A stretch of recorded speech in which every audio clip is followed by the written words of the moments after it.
Morning students, today we are going to start our chapter 6, that is combustion and flame. So students, you all have to be ready with your textbook. Now we are going to start chapter 6, that is combustion and flame. We use different kinds of fuel for various purposes at home, in industry, and for running automobiles. Can you name a few fuels used in our homes? Name a few fuels used in trade and industry. What fuels are used for running automobiles? Your list will contain fuels like cow dung, wood, coal, charcoal, petrol, diesel, compressed natural gas, that is CNG, etc. You are familiar with the burning of candle. What is the difference between the burning of a candle and the burning of a fuel like coal? Maybe you were able to guess right. Candle burns with a flame, whereas coal does not. Similarly, you will find many other materials burning without a flame. Let us study the chemical process of burning and the types of flame produced during this process. So students, in this chapter, we will study about some combustible substances and the process of combustion. And the previous chapter we have studied about fuel such as coal, petrol, diesel, kerosene, natural gas and LPG. We get heat often accompanied by light on burning a fuel. We use different kinds of fuels for various purposes at home, as you have studied that we are using coal, kerosene and LPG as a fuel in our homes, and coal, coke, CNG etc. are used in industry also. Petrol, diesel and CNG are used for running automobiles. We know that some substances burn and some do not burn at all. Some substances like candle and wood burn with a flame, whereas some substances like coal do not burn with a flame. So in this chapter we will study about some combustible substances and we will study about the process of combustion.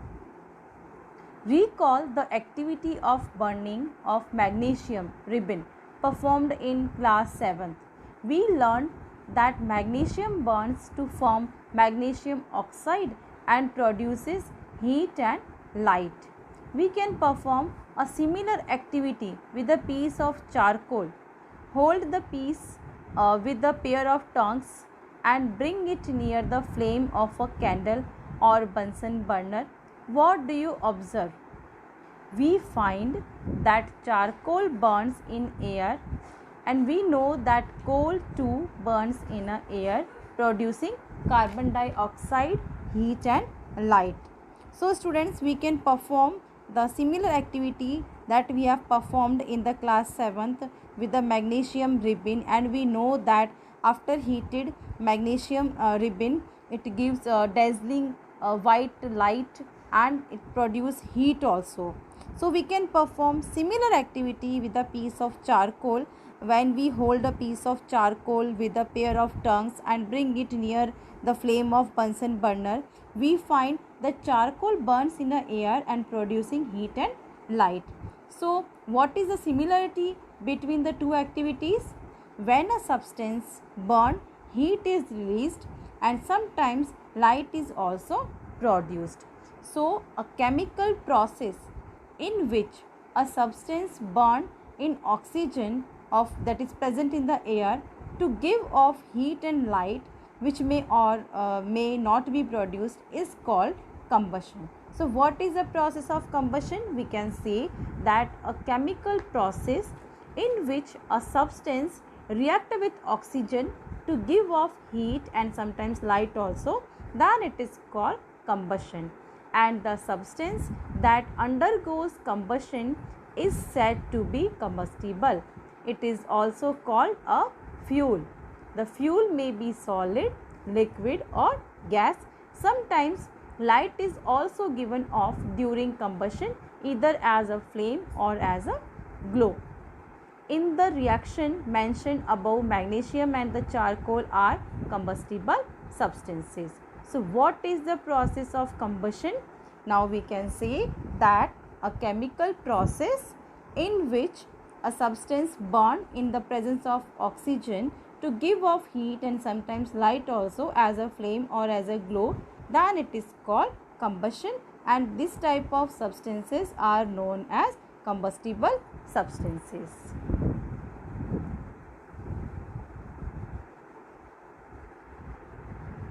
Now one activity is given, students. Collect some materials like straw, matchsticks, kerosene oil, paper, iron nails, stone pieces, glass, etc. under the supervision of your teacher. Try to burn each of these material one by one. If combustion take place, mark the material combustible, otherwise mark it non-combustible. So students, first we have to know that what is combustible substance and what is non-combustible substance. So we can categorize all the substances into combustible and non-combustible substances. So substances that burn easily in air or in oxygen to produce heat and light are called combustible substances, and the substances that do not burn in air or oxygen are called non-combustible substances. So students, as you can see in the figure 6.1, table 6.1, some materials are given like wood. So we have to categorize these material as a combustible or non-combustible. So for wood we can say that it is a combustible substance. Paper is also combustible.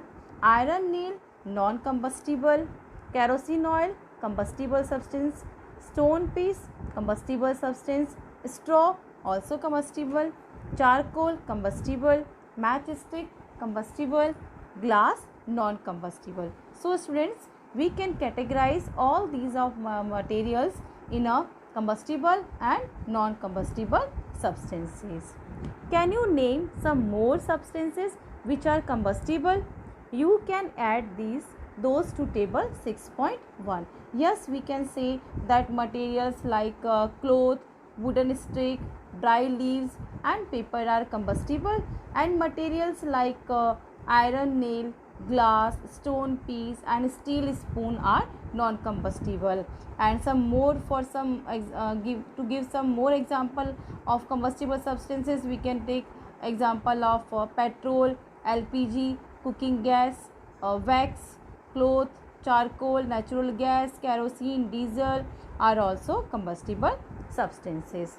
So students, we can categorize materials into combustible substances and non-combustible substances. Let us investigate conditions under which combustion take place. Now some we can say some conditions are required to the process of combustion. So what are these? So by the activity 6.2 we can get the condition that are needed for the combustion. So according to this activity, what we have to do, fix a lighted candle on a table, put a glass chimney over the candle and rest it on a few wooden blocks in such a way that air can enter the chimney as it is given in the figure 6.2a. Observe what happens to the flame. Now remove the blocks and let the chimney rest on the table. Again observe the flame. Finally put a glass plate over the chimney as figure 6.2c. Watch the flame again. What happens to the three cases? In three cases, does the flame flicker off? Does it flicker and give smoke? Does it burn unaffected? Can you infer anything at all about the role played by air in the process of burning? So students, after performing this activity, we will observe that candle stops burning after some time, and the candle burn as long as oxygen is present in the inverted, you can say present in the this figure that is given in the figure 6.2a. So why it is happening? We find that for the combustion air is necessary. The candle burns freely in case A when air can enter the chimney from below. In case B, when air does not enter the chimney from below, the flame flickers and produces smoke. In case C, the flame finally goes off because the air is not available. So we can say that air or oxygen is necessary for the combustion to take place.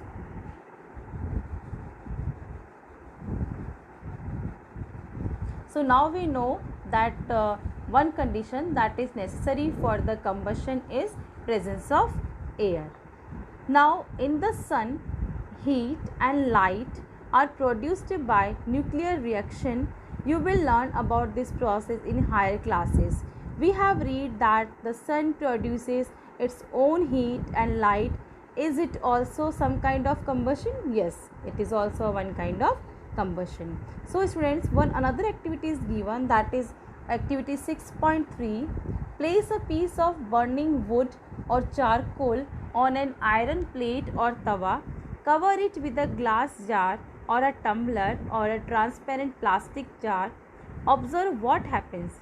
Does charcoal stop burning after some time? Can you think of the reason why it stopped burning? Yes, we can say because air is necessary to take the place of combustion to take place. That's why we can say that oxygen is required to the process of combustion. You might have heard that when the clothes of a person catch fire, the person is covered with the blanket to extinguish fire. That is given in the figure 6.3. Can you guess why? Yes, to stop the supply of oxygen we are doing that. Now recall some of your experiences. Does a matchstick burn by itself? How does it burn? You must have had an experience of burning a piece of paper. Does it burn when a burning matchstick is brought near it? Can you burn a piece of wood by bringing a lighted matchstick near it? Why do you have to use paper or kerosene oil to start a fire in wood or coal? Have you heard of forest fire? So students, by these examples we can say that some more things are required, or we can say some conditions are required to the process of combustion. What are these? So we can say that first that we have observed in the activity 6.2 and 6.3 that the first condition is the presence of combustible substance and the presence of supporter of combustion, that is oxygen. And the next condition is the ignition temperature. So what is ignition temperature, students? Do these experiences tell you that different substances catch fire at different temperature? So the lowest temperature at which a substance catches fire is called its ignition temperature. So we can say that three conditions are required for the process of combustion. What are these? First thing is the presence of combustible substance. That means we can say that presence of combustible substances like paper, cloth, wood, LPG and petrol are necessary for the combustion to take place, and the process of combustion cannot occur without a combustible substance. Next condition that is necessary for the combustion is supporter of combustion. That is, combustion is a chemical reaction between the combustible substances and oxygen. So we can say that oxygen is working as a supporter of combustion. So combustion take place when the oxygen is present in the atmosphere. So we can say that combustible substances and oxygen react with each other and produce heat. So a combustible substance does not burn in the absence of oxygen. So the process of combustion continue till there is a continuous supply of oxygen. It stops when the supply of oxygen is discontinued or cut off. So second condition is the presence of oxygen, or we can say supporter of a combustion. Presence of a supporter of a combustion, that is oxygen or air. And the third condition that is necessary for the combustion is the attainment of ignition temperature of the combustible substance. So these are the three conditions that are required for the process of combustion. We can say that wood and coal are fuel, but they do not start burning on their own. They burn when they are heated with the flame of a candle or Bunsen burner to a certain minimum temperature. So the lowest temperature to which a substance must be heated to catch fire and start burning is called its ignition temperature. Different substances have different ignition temperature. So students, three conditions are necessary for the combustion: the presence of combustible substance, the presence of supporter of combustion, and attainment of ignition temperature of the combustible substance.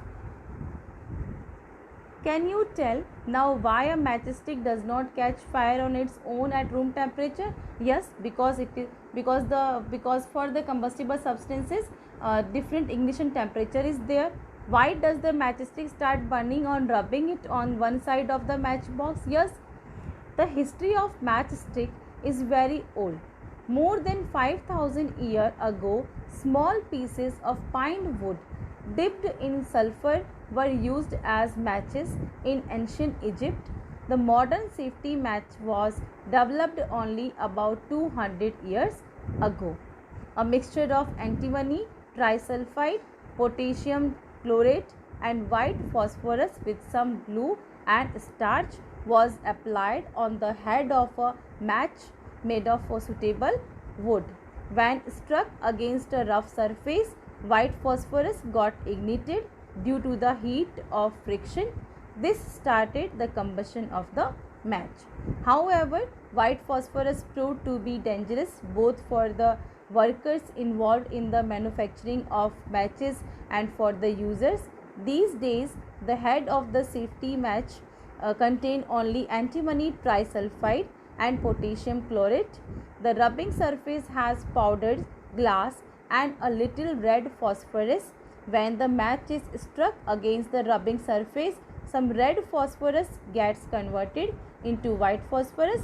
This immediately reacts with potassium chlorate in the matchstick head to produce enough heat to ignite antimony trisulfide and start the combustion.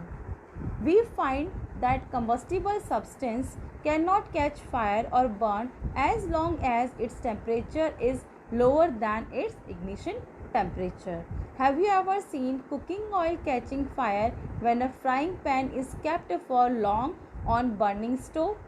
Yes, we have observed, because its temperature is reached to its ignition temperature. That's why kerosene oil and wood do not catch fire on their own at room temperature, but if kerosene oil is heated a little, it will catch fire because its temperature will reaches to its ignition temperature.